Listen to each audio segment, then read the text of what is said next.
Yo, yo, yo, what's up, everybody? Thank you for tuning in to yet again another fantastic indie creator interview. It's your Cape Crusader Cody, and we are keeping it geekly with our new friend, Roger Landis. We're here to break down The Last Herald and everything in between. Roger, welcome to the stream. How are you doing today? I'm great. Very happy to be here. Absolutely, absolutely. We are, of course, starting off the day after brand new comic book day with a fresh Kickstarter. And, of course, this is your first book, too, so I'm very excited to dive into that. But first and foremost, give us a little bit about who you are and how you got into creating comics. Yeah, so I got into comic books how I think a lot of people did. Every time we went to the gas station, my dad would buy me a comic book. Back when you could buy comic books at gas stations. Mm-hmm. I had a pretty much consistent pull for probably about 20 years. I was a screenwriting major in college and was trying to do the Hollywood LA thing and still kept up with the comic book stuff. And eventually I just kind of had a couple ideas in my head and I knew how to write. I'd been a published short story writer and I just thought, this is like my favorite medium. Why wouldn't I give it a shot? So I started working on The Last Herald in 2011 and spent 10 years mustering the courage to try and do this. And yeah. Oh, go ahead. Sorry, I didn't mean to interrupt. No, you're good.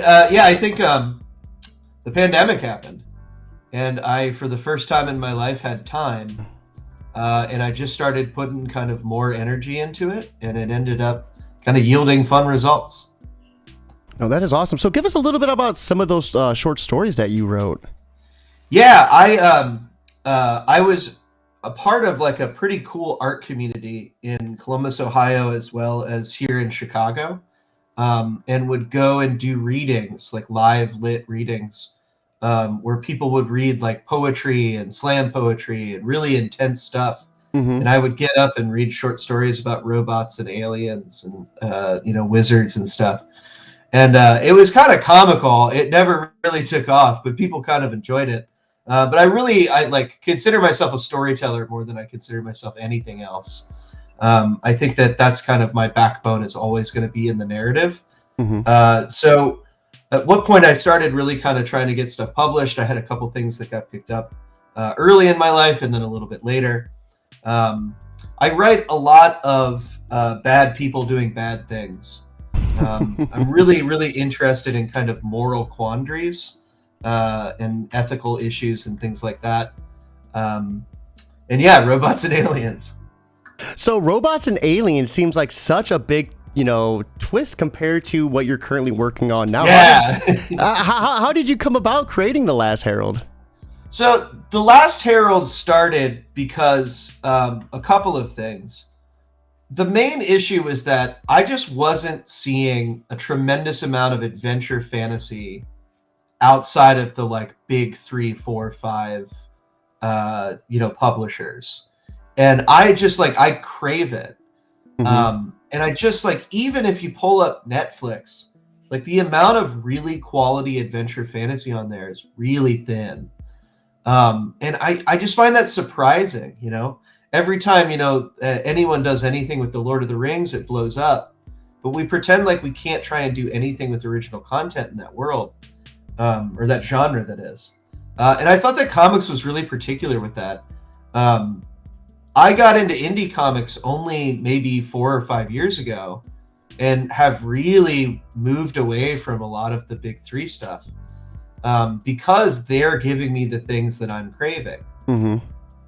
So at one point I was looking and I was like Boom Comics had Red Sonja, and that was it for adventure fantasy, sword and sorcery. And I was just man, I want to take a crack at this. I've had this idea for forever. I might as well kind of jump at it. And the reception had been really good from people. It was yeah, I don't see a lot of this out there. So that was kind of the really kickoff of it. But really, it's a journey story. And I think that we've gotten away from some of that stuff, just in art in general. This idea of getting from point A to point B, I think because it's so easy for us now to travel anywhere in the world, the idea of that being difficult seems kind of foreign. But in actuality, for the vast majority of human existence, it's been the most like important and difficult aspect of our lives. So I think taking these kind of robust stories and putting them within that kind of limitation has yielded really fun and interesting results. And it's really easy to make conflict for your characters. If they don't know where to eat or get sleep, or somebody's after them and things like that, those are applicable things 100 years ago that I think people can kind of like dig into now.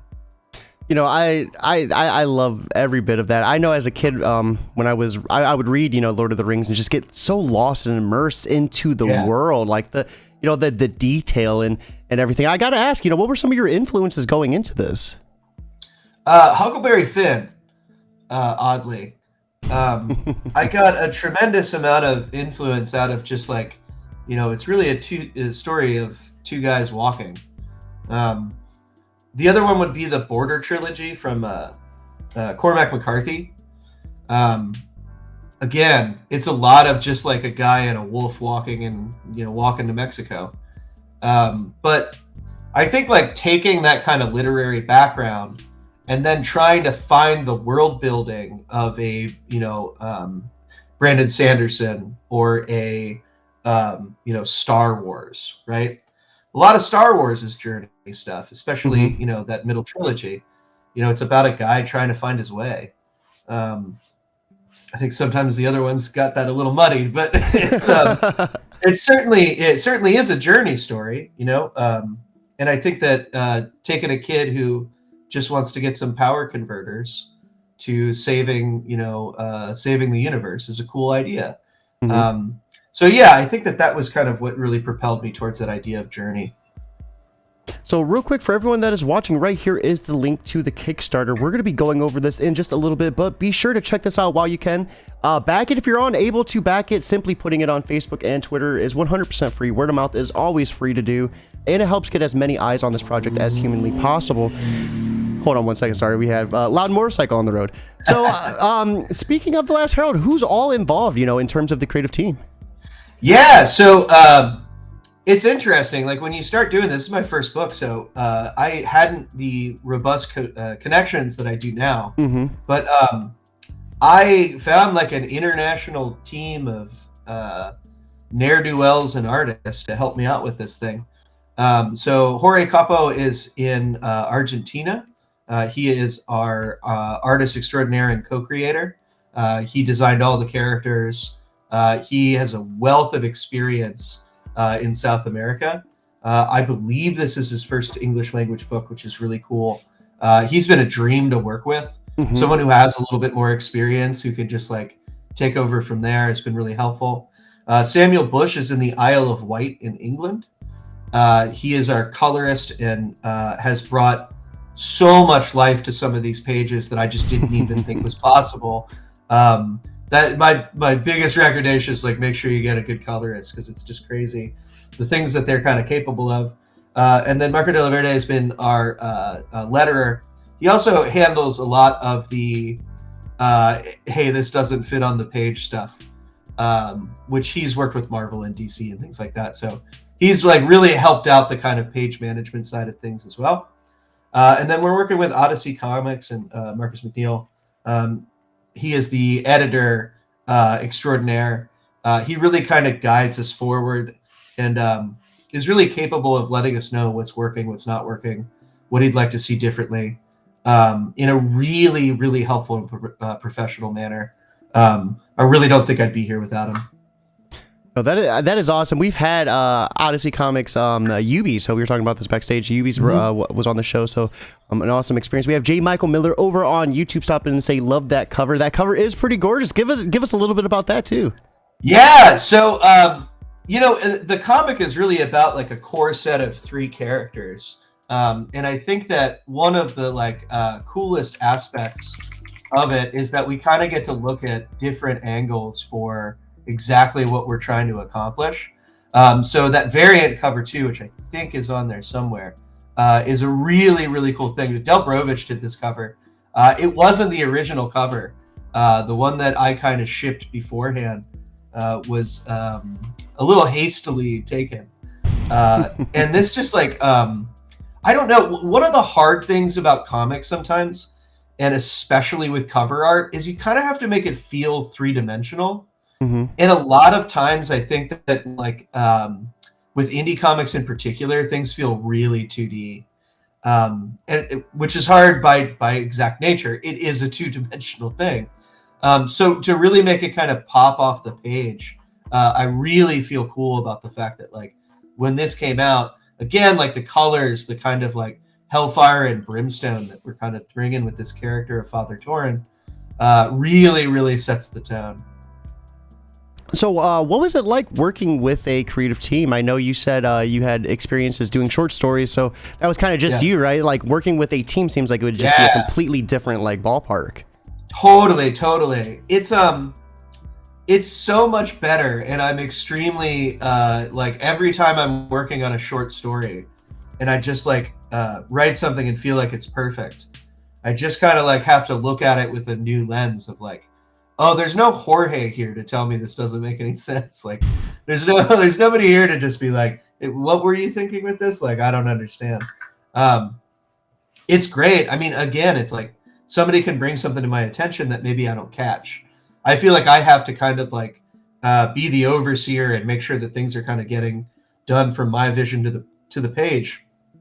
But it's been really easy to just kind of ease back, and when somebody says, like, you know, continuity errors. Mm-hmm. Like you can't have one person handling continuity errors. You're gonna miss something, right? It's like when you draft a short story and you try to like edit for grammar, you're just gonna miss stuff. Mm-hmm. You have to have somebody else read it with a red pen. So having that team of particularly Jorge and Marco to just go through and just be like, hey, you know, the arm's going one way in this and the other one, I don't know what you want me to do. And it's like, oh yeah, you know, of course, has been really great. The other part of it is in screenwriting, which is, you know, again, kind of my background. You get a chance to like really dictate how everything looks. And then you hand it off to somebody and they can do whatever they want with it. But with comics, you get to kind of be a part of the process after it's done. And what I found was really hesitant at first was like, you know, somebody might say, you know what, I'm going to try it like this. And they draw it and it's so much better than whatever you had in your head that you're like, oh, I got to stop with my script. Like script from issue 1 to issue 2 changed drastically. And it was just like, okay, I can give Jorge minimal direction and just say, these are the characters. This is what's happening. Draw what you want to draw. Mm-hmm. And I think that like instantaneously I was like, oh yeah, I need to really stop being so kind of tight and really let these artists do what they do best. I know. I love that. And I think really letting them, you know, take the wheel, that's because that's what they do, right? So letting them kind of have their creative flow, that's where you get the biggest, like the biggest bang. So before we dive into the Kickstarter, give us a little bit more about what the Last Herald's about. We kind of like danced around it a little bit, but I guess like what is like the full concept of it? Yeah, so the concept is in this world of Chikyu, and Chikyu is essentially run by 5 families. And the 5 families are in like a constant state of war over land and resources, and people that live within those lands kind of act as serfs. In the middle of this land is the Temple of the Valley. And the Temple of the Valley is manned by this guy, Father Torin, who's considered the herald of demons and saints. So instead of like this kind of opposing world of, you know, there's the good guys and the bad guys, something that a Tolkien did really well with, I wanted to see what would happen if we kind of muddied that up. So Torin kind of manages the worship of both saints and demons. And, you know, immediately if I say demon worship, it sounds like, oh, well, these are the bad guys. I think it's a little bit more complicated than that, right? And that there are saints that do good and bad, and there's demons that have their uses as well. And he's really here to just kind of like make sure that there's some sort of balance to the kind of like cosmic forces out there. But Father Torin exists also to kind of balance out these 5 families and make sure that they're checked. So when like the kind of like system of this world was set up, it was made that the Herald would be able to grant 1 wish to any of the 5 families once. So Father Torin is granted 4 wishes up until our first issue. And it begins with the 5th family asking Father Torin for a wish. So he's traveling from the temple to the capital city of this area to see what the hell they want. The other families get wind of this, and they really don't want this last family to get their wish. So hilarity ensues. Hey, I think right now it'd be the perfect segue. Let's go ahead and dive right into that Kickstarter. Real quick, Dr. Hino419 over on YouTube stopping in to say, yo, what's up, man? Thank you for stopping by. We always appreciate it. So we are looking at The Last Herald, issue 1, a dark fantasy epic. A conflict of greed and power threatens to descend the realms into chaos. Our only hope is The Last Herald.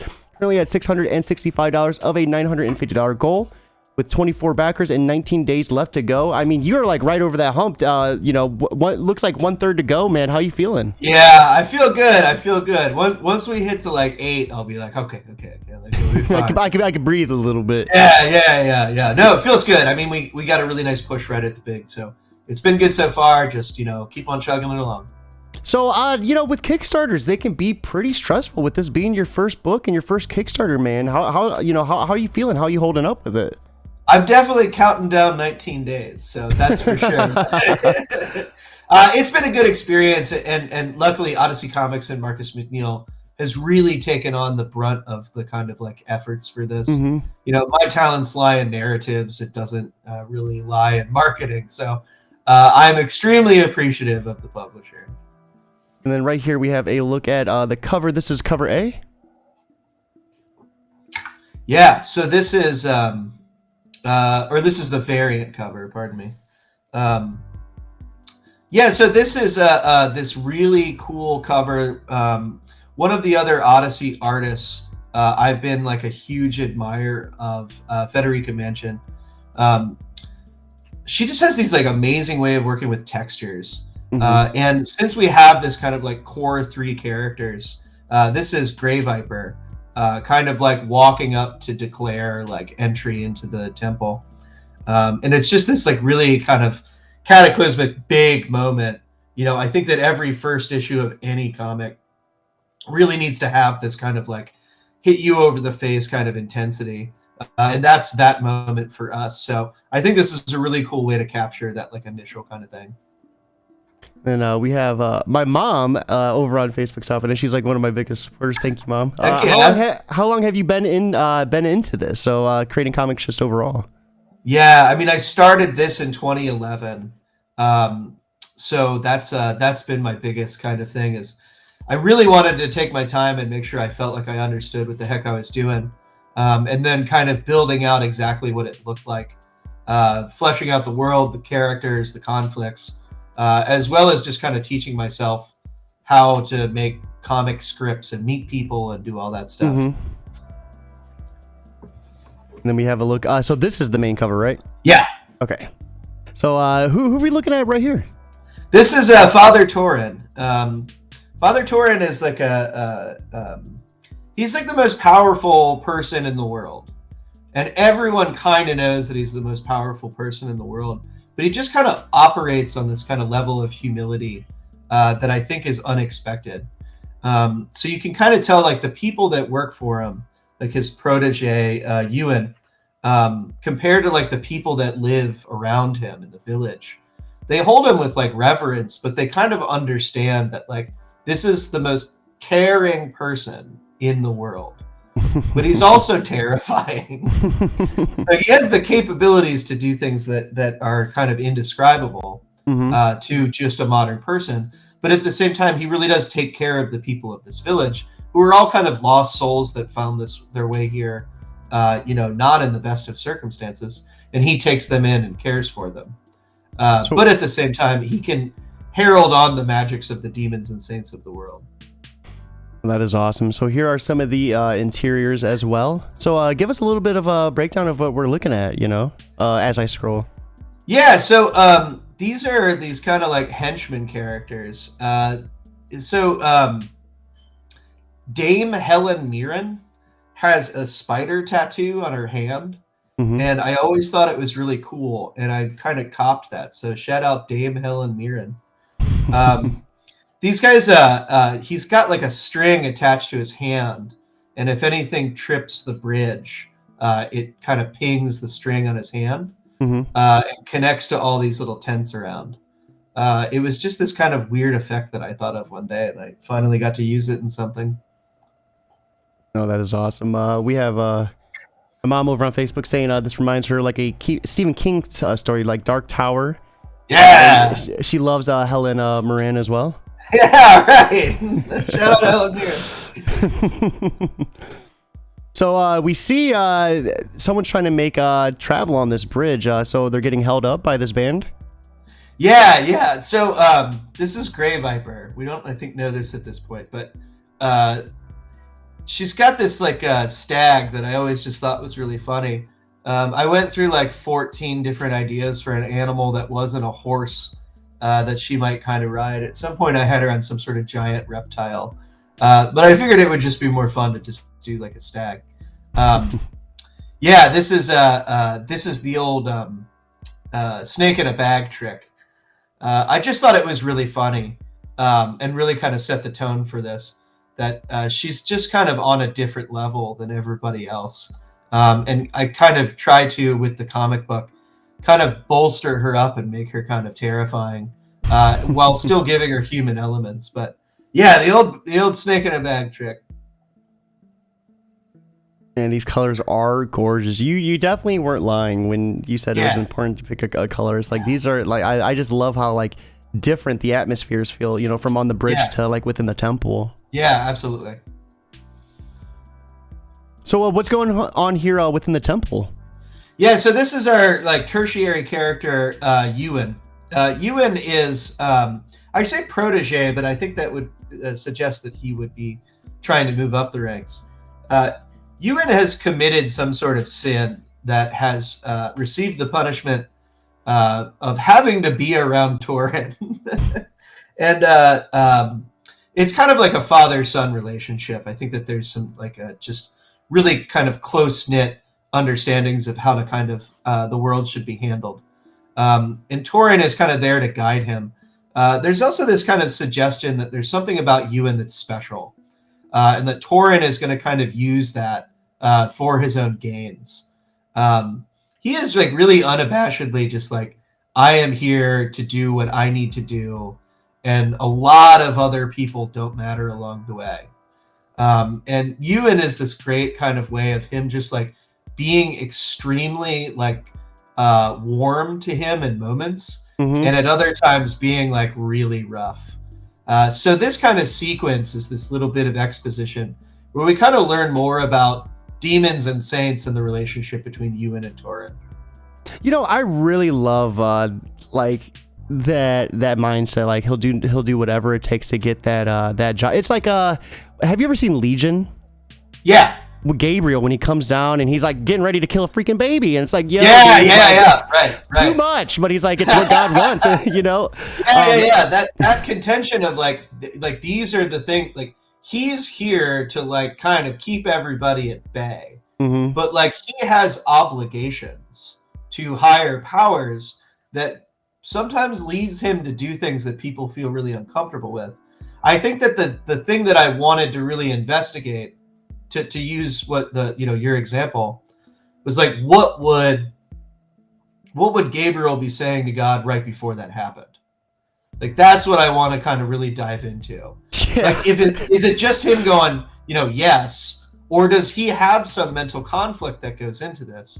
Like Father Torin is the mental conflict that goes into that.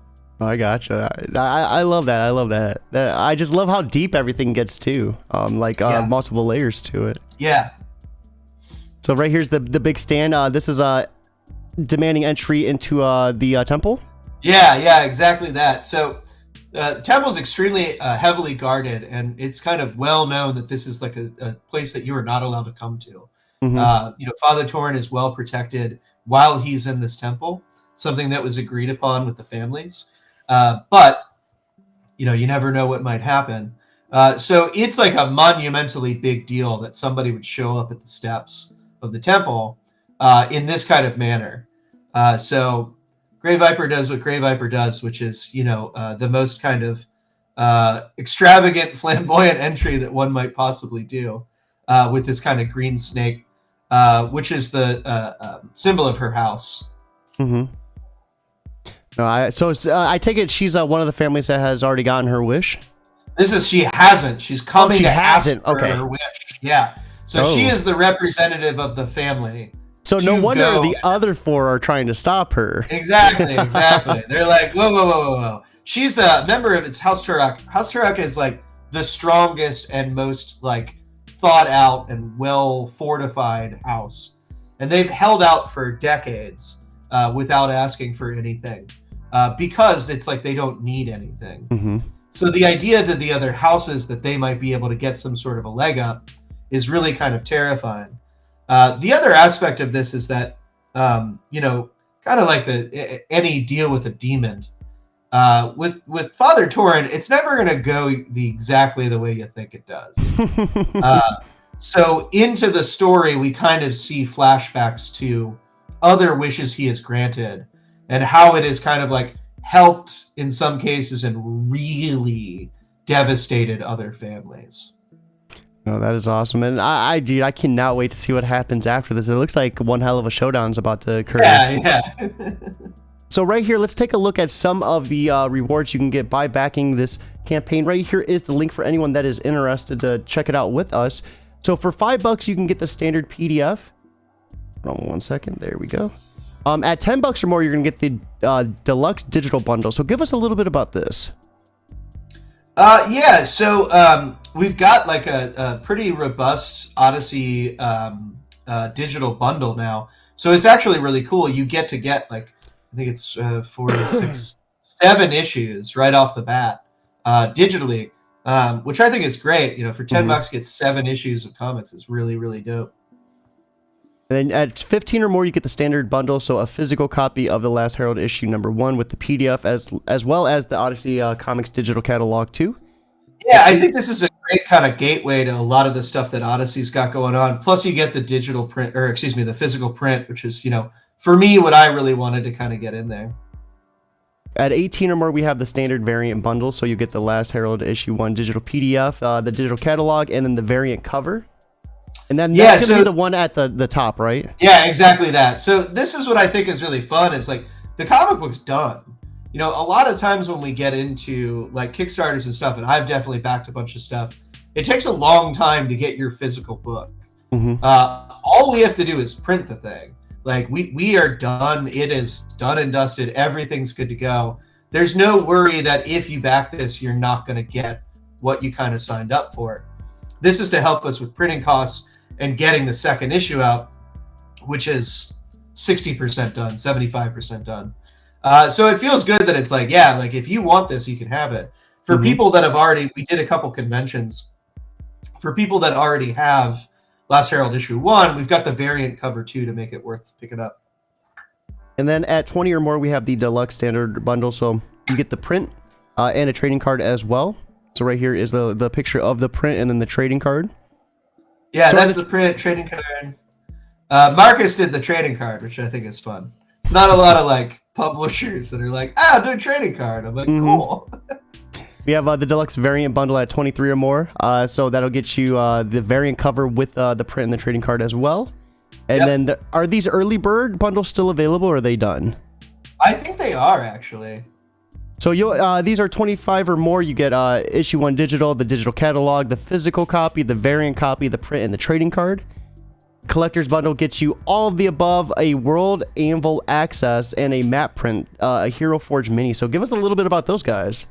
I couldn't be more excited. So I've been an active dungeon master for most of my adult life at this point.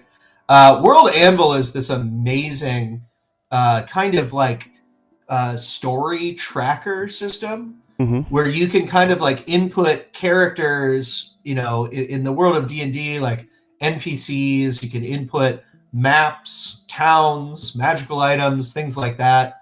Gods, deities, that kind of stuff. So he, Marcus came up with this whole concept of like getting on World Anvil and making it so like you can literally track their progress as they journey across That's the so realm. cool. So he brought it up to me and I was so excited because like as someone who like if I pick up like a book and the first 2 pages are like a map, like I get filled with euphoria. It's like so exciting to like, oh man, we got one of these stories, like Mm-hmm. so to be able to track like physically on something like that, I think is really exciting. And I can kind of fill in saints and demons as we go along the way and past history and houses and stuff. It is such a deep kind of complex world. I just think it's helpful more than anything. But yeah, I love that as a like collector's bundle item. I think it's so cool. And then Hero Forge is a little like miniature that you can use in D&D. That is a really cool version of Father Torin. That's so cool. That's awesome. Yeah. And then the Ultimate Collector's Bundle. It's going to be all the above. And then we'll get the variant metal cover as well. So that's going to be pretty cool. Yeah, the metal covers are kind of wild. Oh, you get both. You get the standard and the variant. Yeah. That's cool. And then that's it. So I think that's it, yeah. Yeah, that is so cool. Look, this variant's pretty gorgeous too. Yeah. So is this the main antagonist, or is that giving away too much? No, it's complex. That's Grey Viper. Grey Viper is there to protect Father Torin on his way to House Truck. Usually there would be many more people, but it is a house of a lot of pride. Yeah, I gotcha. So, yeah, she's been training for this her entire life, and we'll see how it goes. And then right here's the World Anvil map as well. I love this. This is old school. Yeah, right, exactly. That's what we wanted to do, is make it really feel like, you were opening up Fellowship of the Ring for the first time. And then here is the mini forge as well. That's gorgeous. I love the little candles on the floor. Man, you had to been geeking when you seen this, huh? Yeah. I wasn't ready for it, That's so cool. And then some of the metal covers as well. And then of course add-ons too. So here's a look at some of those. I guess I could have scrolled a little bit further. Yeah, apparently. It's all right. We got it. And then here are some of the stretch goals as well. So do you know, is there anything you can give us about any of these stretch goals, or are they still yet to be kind of announced? I'll tell you that issue 2 is somewhere in there. Speaking of issue 2, here's some preview pages as well. Man, that is so cool. So how many issues are you looking at having overall? I know we have an issue 2. I mean, are you looking at doing is this going to be like an ongoing series? Yeah, it's really long. I'm really, really thankful to Odyssey for at least giving me a shot at this, because sometimes when you reach out to publishers, it's just like, wait, how many issues is this? Like, no way. And it's like, it's a long story. It just is, Mm-hmm. I had somebody that was like, we would do this if you could do it in 4 issues. It's just not a 4-issue story.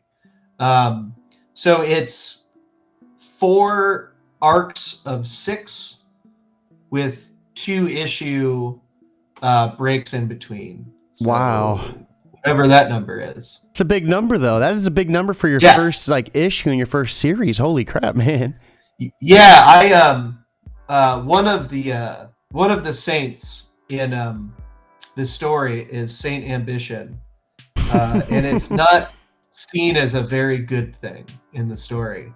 And it was kind of my way of kind of turning the mirror in on myself there. I do have a tendency to be overly ambitious about stuff.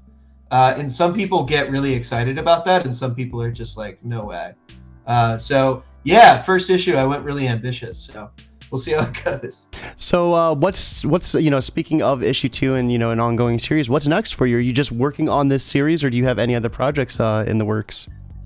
Yeah, still writing a lot of short stories. That'll always be kind of my bread and butter, but I have enjoyed this way too much. My whole idea going into this was that this was going to be the comic book that I do, and I wasn't really interested in doing anything else. But I'm actually shipping a horror story right now around trying to find an artist that I would think would be really great at it. But I wanted to do something that was a little bit more contemporary, something set in modern times, and something that I could kind of stretch some of my narrative muscle with. So yeah, that's what I got going right now. It's a very fun project. Again, just really looking for that artist to really take it to the next level. No, that's awesome, man. Roger, I appreciate you coming on here, breaking down the Last Herald and everything in between. Everyone that is still watching, here is the link one more time. Be sure to check it out and back it while you still can. And simply, if you can't, put it on Facebook and Twitter. Word of mouth is 100% free. So with that being said, we are getting ready to wrap things up, but I love finishing the show on a strong note, and that is asking a little bit of advice. So since you are kind of new to the industry, you got your first book under your wing, what would you say to anyone who is looking to kind of just get in and like just start breaking into, writing or art, anything in between, and just get going? What would be your advice? Yeah, I would say go to conventions and talk to people. Like, just reach out to people and ask them for advice. I have really enjoyed the time that I have spent with comic book creators. I think that, like, it's just, you don't know what you're doing, and it's okay. And every single person that you talk to at one point didn't know anything, and it was okay for them too. So, like, ask for advice, talk to people. They are so happy to talk to you about stuff for the most part. But just being able to be a part of stuff like that is such a blessing. So I always encourage people, just ask questions, ask thoughtful questions, and be ready to accept the answers. Oh, that is awesome. Thank you for that piece of getting so tongue-tied right now, of advice. There we go. Everyone that is watching, I hope you all have an awesome Thursday. But most importantly, guys, keep it geekly.